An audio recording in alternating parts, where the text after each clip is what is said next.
Hello all you gaming pals and gals, my name is Gamessnia and welcome to the show where we dissect games from the past, the present and the future and decide what their judgment is going to be. Ladies and gentlemen, welcome to the Gamessnia show. And hey, you know what today is? Tuesday? No! It's Tekken Tournament Tuesday!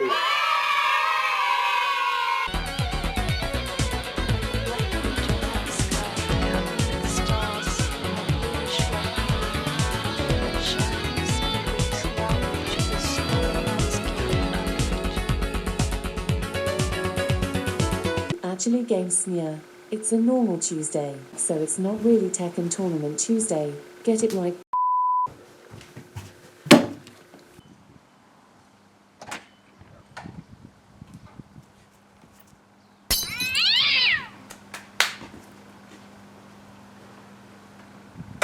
So as you can tell, this is going to be a pretty big day for me because I have been a fan of Tekken for as long as I can remember. So as expected, this is going to be a really good Gamessnia.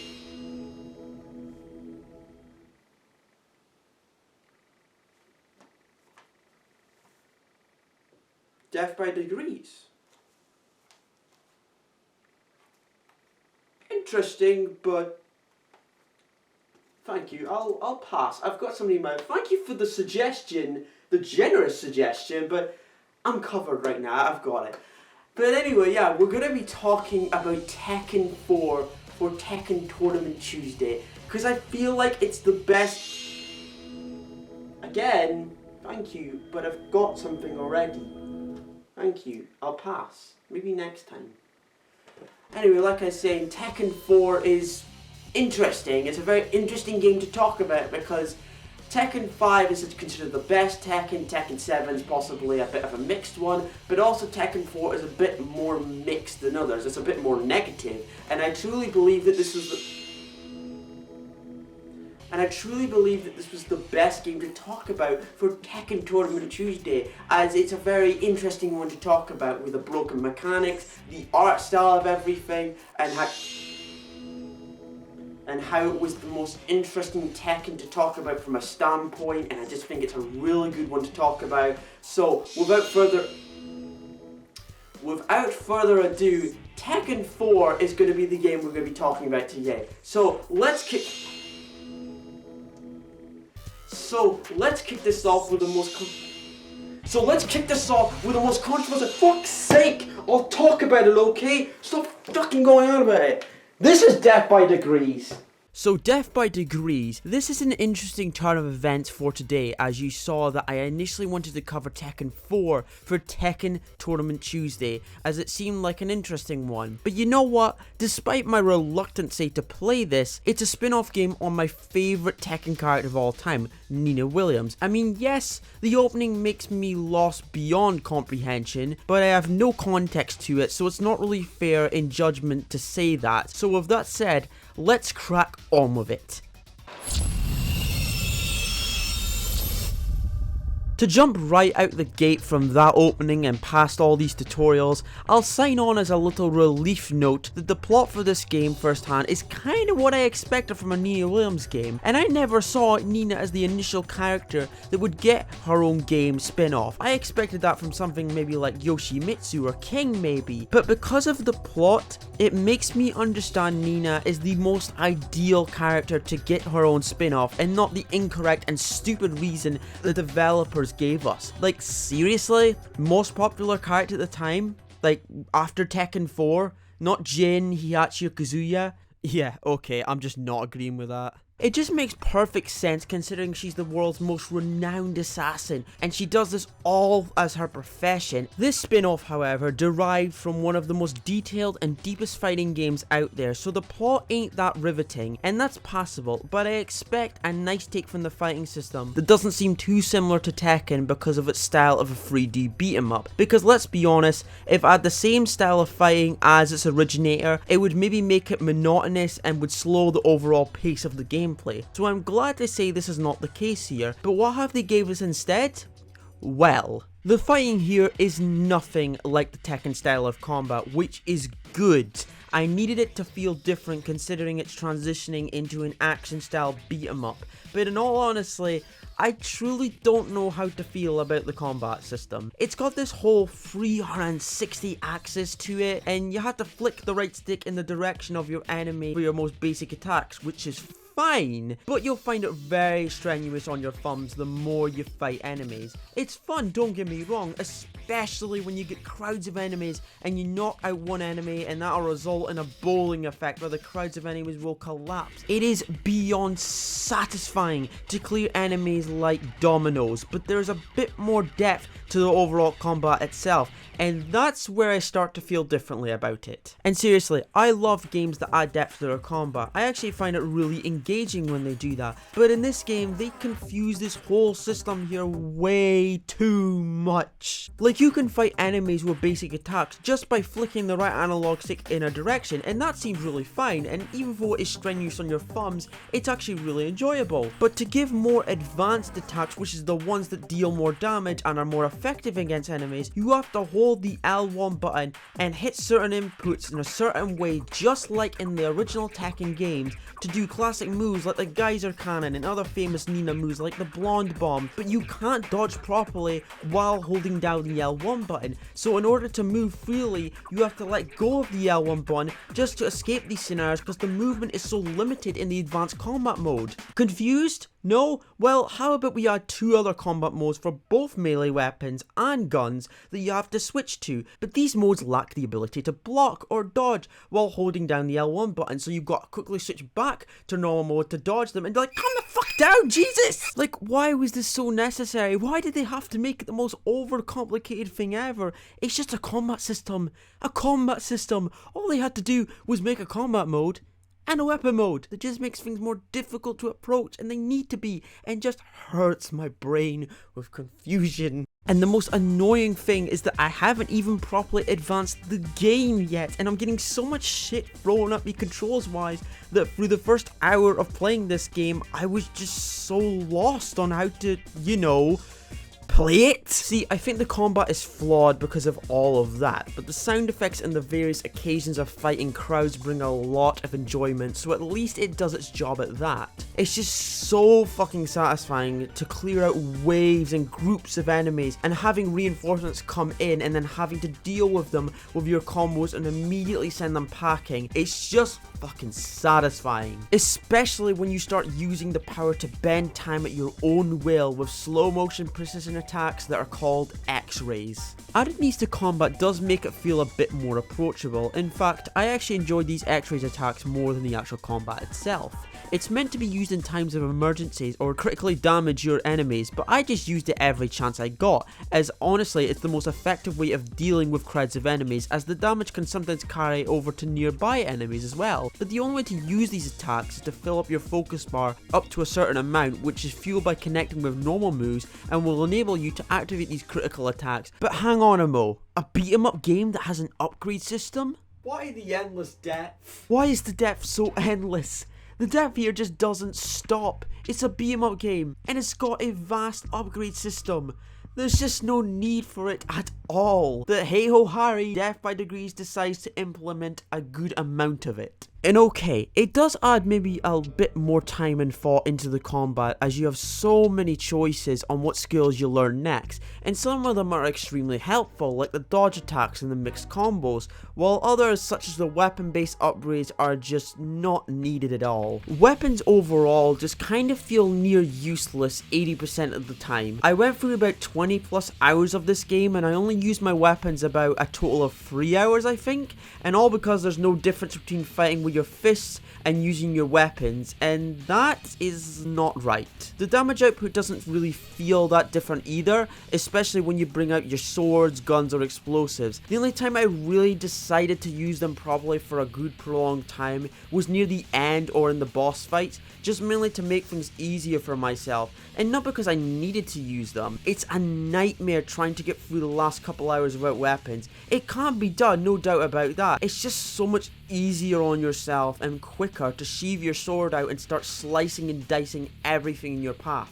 Weapons just don't feel like how they are initially meant to feel. They just feel like paperweights most of the time, added in to make it feel like a bypass system that will make gameplay easier in the long run and help bosses end so much quicker, so you really don't have to endure the mind-numbing feeling of having a boss fight go on for so long. Seriously, there is not one boss fight that is the slight bit enjoyable. Boss fights are meant to be something to look forward to, but instead I'm just left with unnamed feelings inside my mind even I can't explain. Like, fighting crowds of enemies is fun, but sometimes it can get annoying every so often, so having a tough, unique one-on-one situation you think will be refreshing and nice. Wrong! They are just horrible to fight. It's mainly to do with the camera and why they are a fucking nightmare. You can't lock on for shit half the time because the locking on is so stupid. It's best just to attack freely, plus it's more fun that way. It's extremely weird to think that locking on in a game is the worst way to play going forward, but yet here is that proof. Oh yeah, adding on to the points of boss fights here, they are way too hard to get your attack through to them, and that's where I can return to the point of using weapons to make it easier for yourself. But that's not by much, I'll be honest. These fights are so boring and so tedious just because there is nothing added to them except you constantly dodging and attacking, and hell, for me, it was just a case of me flicking the analog stick endlessly, and that was the key to victory. But even though that took so long, I feel like that's your best bet when going into these boss fights. And you know, as much as I really started to like the plot at the beginning and thought it was a really nice touch to start off a Nina Williams game, that's when you start to advance properly in the game, and then the plot starts to become something like out of Resident Evil, when it starts dealing with stuff such as nuclear disaster, Armageddon, end of the world army war with mecha doomsday cyborg, and what the fuck is this? I feel it just doesn't know what to do with itself now. It's trying to be like Metal Gear Solid with its heavy plot, but then it's trying to be something horrifying like out of Resident Evil, whilst trying to tie into the character of Nina and also tie into Tekken 5 as well. And the characters aren't any better. They all look like something you would see out of Final Fantasy, and I don't think there is actually a single character besides Nina that isn't a boring, cliche brand of a character. I mean, the acting of all these characters ain't really helping the case, but I'll give it a pass considering how the PS2 acting back then was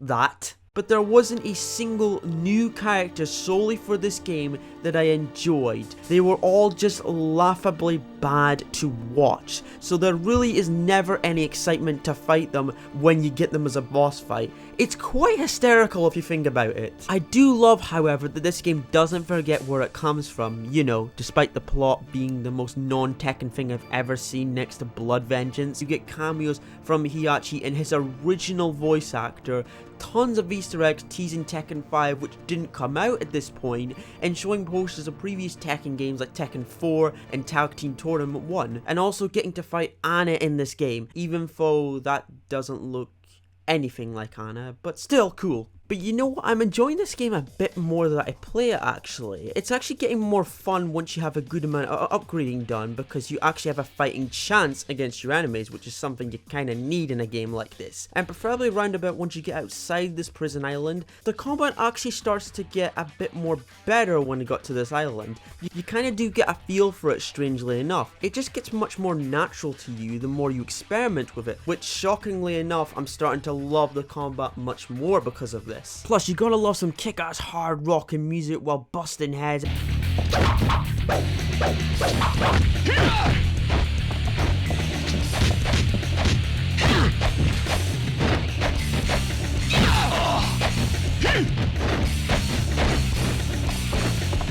Generic and kinda repetitive, I will admit. Okay, extremely fucking repetitive. But hey, what would you rather have? Some head-banging rock music? Or some beat-bopping music you hear in your dad's car?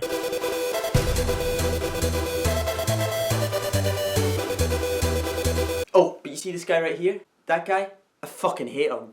The amount of times I felt like ramming my fist through this fucker's chest might make a list that is actually longer than the list of Jericho. That's what happens, man. You just made the list! Oh, and that one section can honestly go and rot in the brig for as long as I care. You're supposed to guide this dunce out of the underground by helping him navigate his way out. And first of all, you don't know exactly where he is, due to him spawning somewhere out of the reach of the CCTV's range, and when you eventually find him, it becomes simple from there. Too simple as a matter of fact. After this, it becomes a boring drag and painful to the mind by listening to the most two mind-numbing things on repeat constantly. Him, then the music.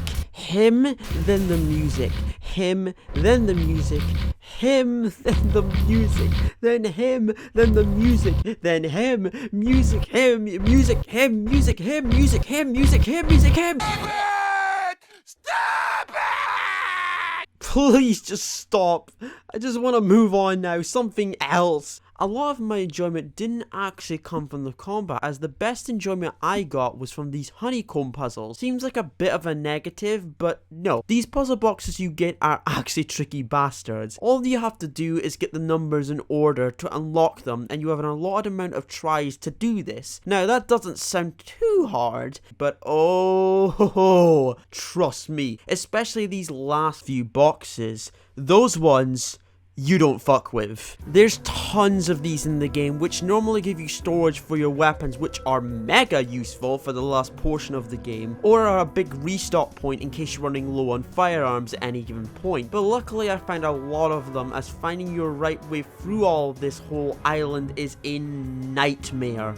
In fact, it's not just the island, the entire game has moments far too many times of being lost and asking myself, where the fuck do I go? It's 80% like that. There's far too much instances where I spent just running around looking what to do next or where to go. I'm not even joking. I spent most of my time just wondering where to go next. And it really doesn't help with every single fucking loading screen. Why is there so many loading screens? You climb a ladder, there's a loading screen. You enter a room, there's a loading screen. You start a boss fight, there's a loading screen. An in-game cutscene is about to happen, there's yet again another loading screen. And it just never goes away. Even trying to swim your way through sea levels is a fucking nightmare. It's literally 4 shades of nothing but grey. I can't see anything because it's so blurry. It's so blurry that I had to turn up my brightness on my TV, and even I couldn't still see it.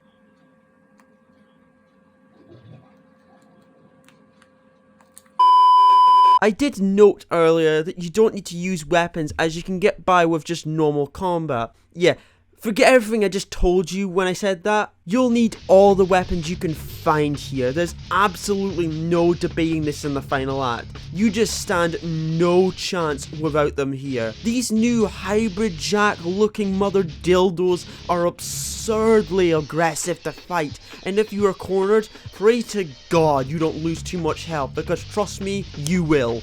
I can't even tell you which one is worse. They are all bullshit to fight, and they all fight in packs combined with all different versions of these hybrids, whether it's flamethrowers, or they have swords, or they're just normal fighting hybrid jacks. I loved my time fighting Groots throughout this game, but not here. It's actually unenjoyable. This final act is getting me so numb at this point, with the whole creepy generic music and fighting the same overpowered enemies again and again and again, and the most annoying thing is I'm going back and forth to rooms to try and advance, and the plot is losing me so fucking much in the last portion that it's failing to engage me in it anymore. And all of that, and for what? A final fight with Anna? I mean, I was expecting that and was waiting in anticipation for it because the game had built up for so long, but even they can't do that right. I think I may have just found one of the most boring final boss fights in video game history. No guns and no weapons, and realizing before that weapons make fights so much more bearable and easier, it just makes it an absolute bore, because it's just a normal fight where most of your attacks have no effect and get blocked with the rare 5% chance of getting through. I mean, seriously, Where is the enjoyment here? And there's no save point right before this fight happens, which is a major gripe I also have about the game. If you die, you go back to the last checkpoint, which by the way is all the way back here. Why does it not just respawn you in the boss fight, or have a save point before the boss fight so that you can restart it without ease? It did it with this part of the game, so why can't it do it with the final boss? I just don't understand. I wouldn't even be complaining as much if the boss fight was the slight bit enjoyable when it's really not. I'll be honest, I got lucky. By the time it ended, my thumb honestly hurt so fucking much because of the flicking of the analog sticks constantly, and I get nothing from it. What was that ending? Is it leading into Tekken 5? I really cannot tell you, and that ending is probably one of the most unsatisfying endings I've ever had in a game. Oh, and yeah, Anna mode. I don't really have anything truly new to say about this. It's just the same stuff, but you're playing as Anna in a small additional mode that feels near the same minus a few exclusive combos. There's also no save points in this relentlessly difficult side game where you have to face the toughest enemies with little to no health items and no weapons either, and I'm just beyond tired to try and accomplish that simple task. But even though I didn't really enjoy Death by Degrees as a game, I kind of still enjoyed my experience playing through it, because it still was an interesting thing to pick up on. I mean, I'm not a fan of the only Tekken spin-off game, and in the end I'm just like, ugh, that's really disappointing to me.